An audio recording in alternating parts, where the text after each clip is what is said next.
Kak Aldi, jelasin dong, machine learning itu apa sih? Nah, jadi machine learning itu adalah cabang dari AI yang ngebikin sistem bisa belajar dan ngebikin keputusan atau prediksi sesuai data dan nggak perlu diprogram secara eksplisit.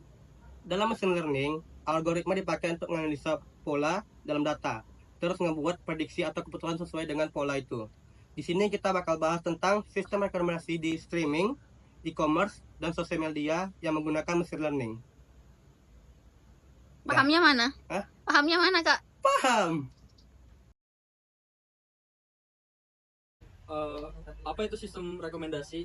Biasa lebih familiar algoritma atau kadang tim lain personalisasi. Dia alat yang ngebantu user untuk nyari konten, produk atau layanan sesuai kelakuan dan sama preferensi mereka. Sistem ini tuh penting banget di era digital untuk nyederhanain searching, juga ningkatin user experience. Gunanya ini tuh untuk ngasih pengalaman yang lebih personal juga relevan untuk user. Ini juga ngebikin user lebih engaged, sekaligus ngebantu user nemuin barang atau konten yang mungkin mereka nggak tahu sebelumnya.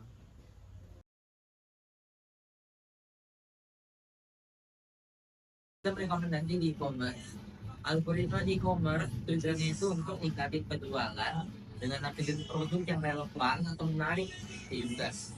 Algoritma yang dipakai ada collaborative filtering, content-based filtering, sama deep learning. Ini dipakai untuk memprediksi atau nebak produk yang mungkin disukai user. Contohnya di aplikasi e-commerce kayak Tokopedia, Shopee, produk sering ditampilkan sesuai search history atau juga apa yang pernah dibeli sama user. Ini juga biasa jadi disesuaikan sama preferensi penggunanya. Lalu personalization juga sudah terbukti untuk meningkatkan penjualan dan juga menjaga jumlah customer atau retensi dengan nampilin produk yang sesuai untuk tiap-tiap user.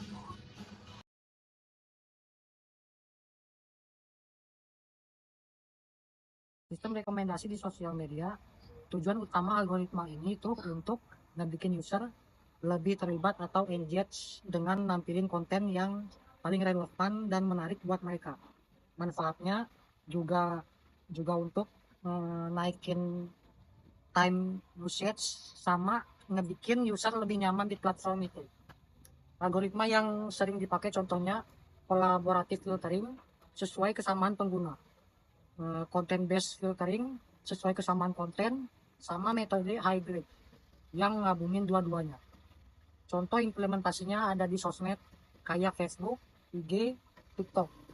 Konten yang muncul di timeline atau for you biasanya sesuai sama interaksi user di apps itu yang lumayan personalis.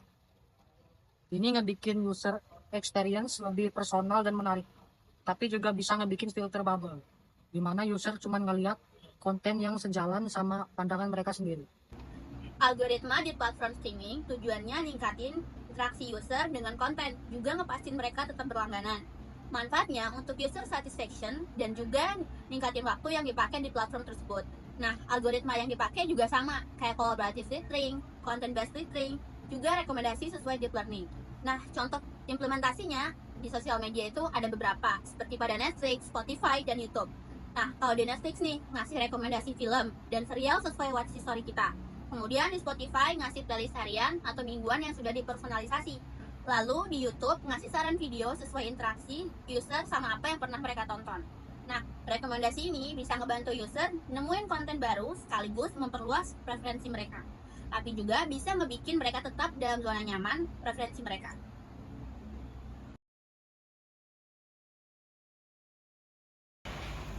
Tantangan dan solusi. Yang pertama ada safety dan privacy.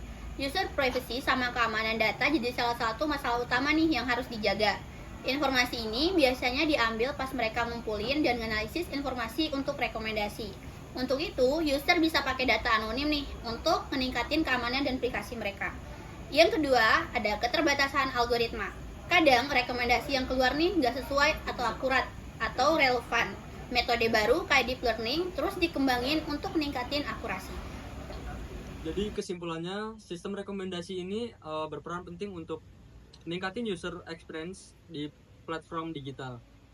Walaupun ada tantangannya, perkembangan solusi bisa ngebantu sistem rekomendasi ini untuk jadi lebih personal dan akurat.